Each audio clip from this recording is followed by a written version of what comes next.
J'entends les gens me demander souvent, « Pasteur, je ne grandis plus spirituellement, que faire? J'ai l'impression que je suis bloqué, je ne mûris plus, je ne grandis plus. Qu'est-ce que je peux faire pour ça ?» Avant de vous dire si vous grandissez ou vous ne grandissez plus, c'est quoi grandir spirituellement? C'est quoi la maturité spirituelle? Je sais que dans certaines émissions passées, j'ai eu le temps de définir et d'expliquer la maturité spirituelle. Mais le but, cette fois-ci, c'est que je vous donne des astuces pour pouvoir grandir spirituellement chaque fois que vous avez cette impression que vous êtes bloqué. Que faire pour décanter cela et se remettre à ressentir cette fraîcheur spirituelle? On va commencer par le commencement. Les signes d'une véritable maturité spirituelle. Alors, let's grandissons ensemble. La maturité spirituelle est le but de chaque croyant en Christ.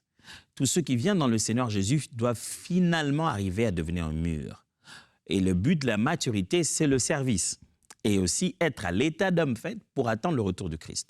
On grandit pour commencer à être utile dans l'œuvre de Dieu, dans le but de Dieu, et on grandit pour ressembler à Christ, pour que le jour viendra nous prendre, il trouve sa nature. Alors si en tant que chrétien, à un moment on commence à avoir l'impression qu'on ne grandit plus, tu vas à l'église pour y aller, c'est pas qu'une question de routine, mais tu sens que ta foi tourne en rond.